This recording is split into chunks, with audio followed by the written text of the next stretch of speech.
May mga contractor daw sa hanay ni DPWH Secretary Vince Dizon. Ayon sa impormasyong narinig ni Congressman Leandro Leviste, habang sinisiwalat niya ng kongresista sa presscon, agad siyang tinawagan ng taga-DPWH. Nasa frontline ng balitang yan si Marian Enriquez. I was told that appointees of Secretary Dizon are contractors. Ito ang isiniwalat ni Batangas 1st District Representative Leandro Leviste sa kanyang presscon. Aniya, narinig niyang may mga contractor sa team ni DPWH Secretary Vince Dizon. May mga appointee pa raw si Dizon sa DPWH na kontratista pero walang pinangalanan si Leviste. Hamon niya sa kalihim. I heard that Secretary Dizon and his team have connections with contractors.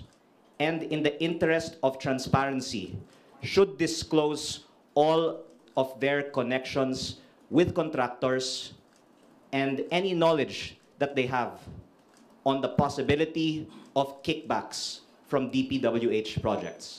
Kabilang ang DPWH sa nakikipagtulungan sa investigasyon ng Independent Commission for Infrastructure o ICI kaugnay ng anomalya sa flood control projects. Kaya duda si Leviste kung magkakaroon ng transparency at malilinis ang korupsyon sa ahensya kung totoong may contractor sa hanay ni Dizon.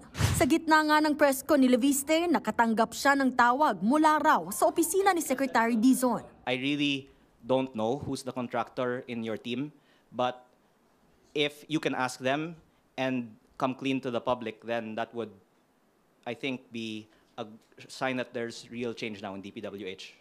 Agad namang nagpa-presscon si Secretary Dizon.